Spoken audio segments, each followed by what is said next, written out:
Hello everyone, welcome to my kitchen. My name is Michael. I just made a homemade fruitcake. If you're not a fruitcake fan, I definitely give this recipe a try. I think it'll change your mind.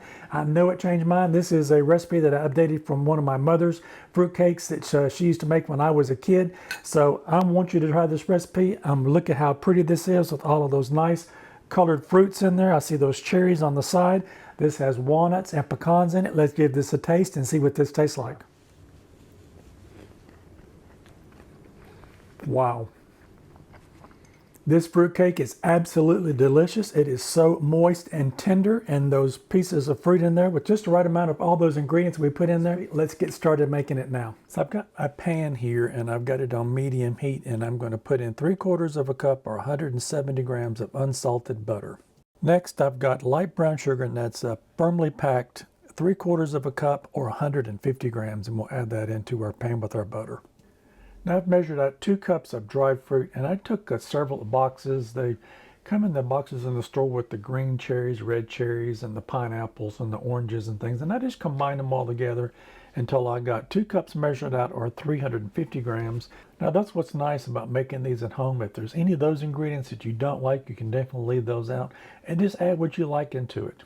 Now I've taken a half a cup of dates, and these are pitted, and that's 100 grams, and I've given those just a rough chop. Let's get those into small pieces so they kind of have the same shape and size as the other fruits that I've got into the pan already.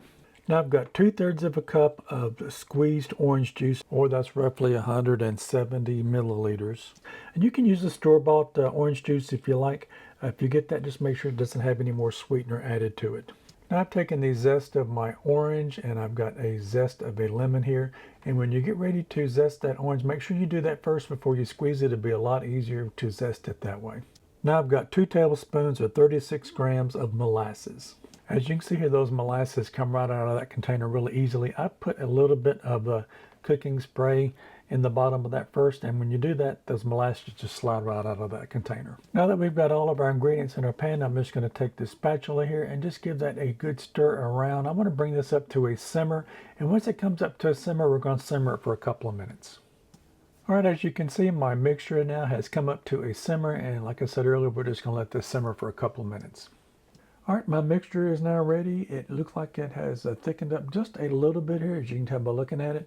We want this to cool down now, so I've turned off the heat here. And we're going to let this cool down to room temperature.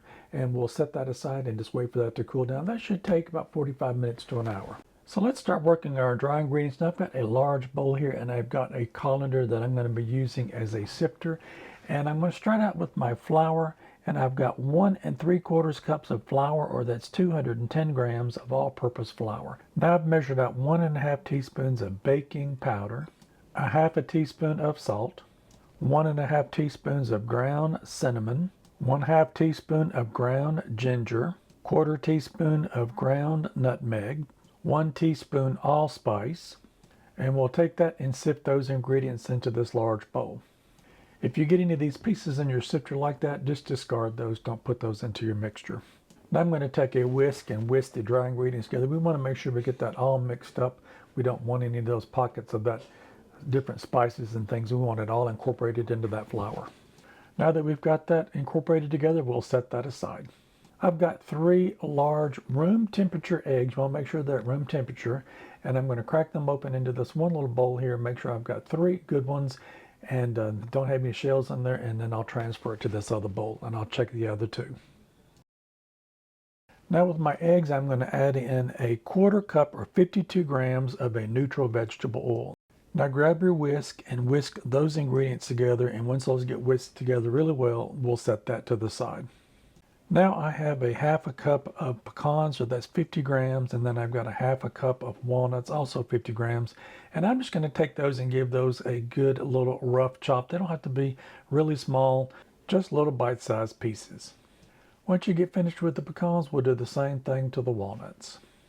Now that your fruit mixture has cooled down, I'm going to transfer it to this bowl, and then we're going to start adding in our other ingredients. So we're going to start with our eggs and our oil, and we'll just add that in. And I'm going to take a spatula here and go ahead and mix that together. It'll be a little thick when it starts out, but as you continue to mix it, it will mix together really nicely. Now that we've got that incorporated together, we can now start adding our other ingredients, and I've got my pecans and my walnuts here, and we'll add those into our fruit mixture. Now I've got measured out here 2 teaspoons of vanilla. We'll add that in, and we'll grab our spatula here and give that a good mix through. So for this fruitcake, I'm using a bundt pan, and this is a 12-cup bundt pan. If you don't have one of these, I'll put the link in the description box below of which one this is and with the measurements on it. And I'm going to give this a good cutting of this cooking spray here. This is nonstick cooking spray, and this has the flour in it.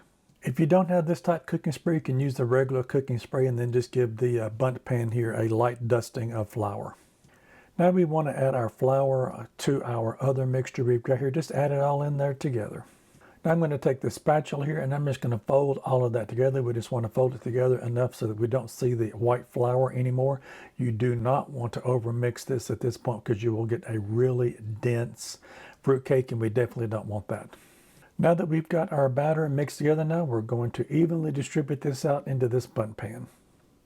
Now that we've got our batter distributed out into our bundt pan, just give it a couple of taps on the counter just to make sure there's not any air pockets in there. If there are, that'll bring that to the surface. Now I'm going to put my bundt pan here on this half sheet cooking sheet here, and we'll bake it on that. And I've got my oven now preheated to 285 degrees Fahrenheit, or that is 140 degrees Celsius. Now I've got a metal 9x13 pan here, and I'm going to put some warm water in that, and I'm going to fill that pan up about halfway. If you use glass, be careful with that, because if the glass runs dry of the water, it could shatter in your oven. So definitely, if you've got a metal 9x13, definitely use that over glass. Now that you got your 9x13 filled up there, be careful with that as you take it to the stove. We're going to put that on the lowest rack in your oven. That water in that pan is going to add steam into your oven, and it's going to make your fruitcake really moist. And I've got a second rack that I've got about halfway into the oven, and I'm going to put my sheet here with my bundt cake on that, and I'm going to cook that for 1 hour and 30 minutes. That's how long mine took in my oven today. Everybody's stove cooks a little bit differently, so start checking on it about an hour, 10 minutes, hour, 20 minutes. You can take it with a toothpick or a wooden skewer, and if it comes out clean, you know that it's done. Now I've just removed my fruitcake from the oven. It smells absolutely delicious, and I'm going to put it on this wire rack, and I want to let it sit here on this wire rack in the pan for about 30 minutes to cool down, and that'll give it an opportunity to start pulling away from the walls, and it'll make it a lot easier to get out of the bundt pan. It has been 30 minutes now, and I'm ready to take the fruitcake out of the bundt pan. I've got just a flat baking sheet here.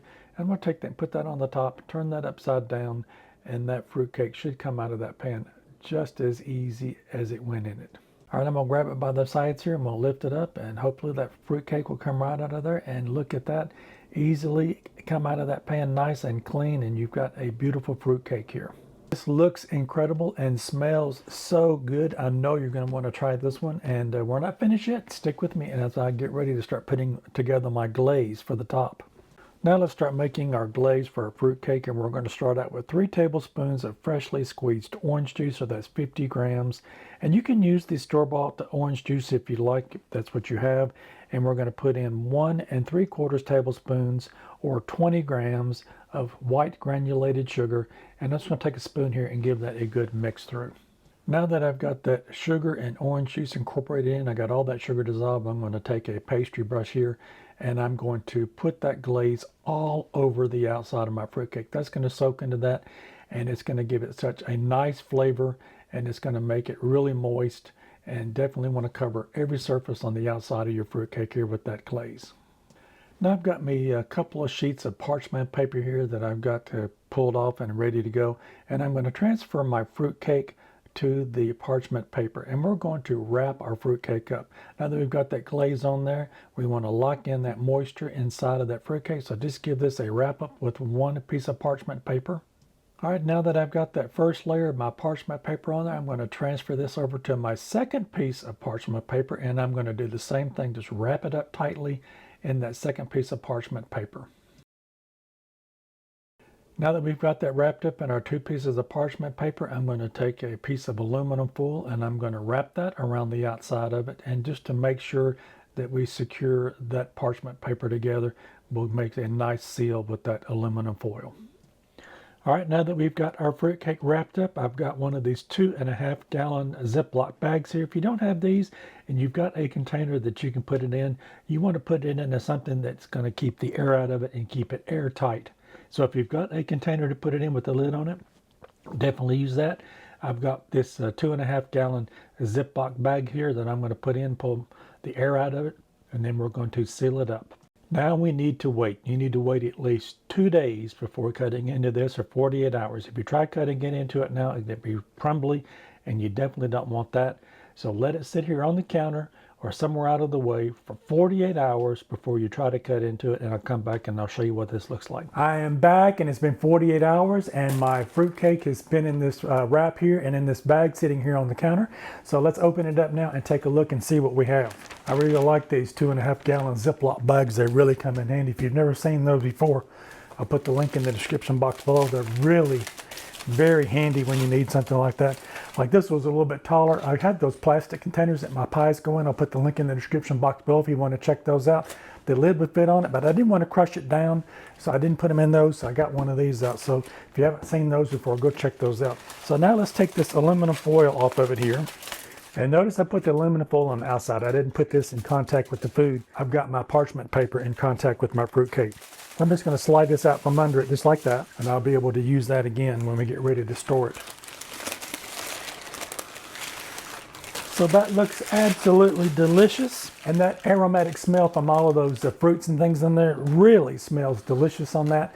So I'm going to get ready, and we'll clean all this up, and we'll come back and we'll grab me a knife, and we're going to cut into this, and I'm going to show you what this looks like. If you're not ready to serve it now, you can do one of two things. You can go ahead and put this away back in the refrigerator, and when you get ready to serve it, pull it out, and you've got it ready to go. Or you can take some of your orange glaze that we made on that and hit it again on that. You can keep doing that weekly. You can make this way ahead of time if you want to for the holidays, and then just come in every 3 or 4 days and you can hit it again with that orange glaze. That'll make it really nice, and it'll soak into that fruitcake and give it extra nice flavor on that. So I'm going to go ahead and get me a knife and a plate, and we're going to come back and we're going to take a look at this, and I'll show you what this looks like.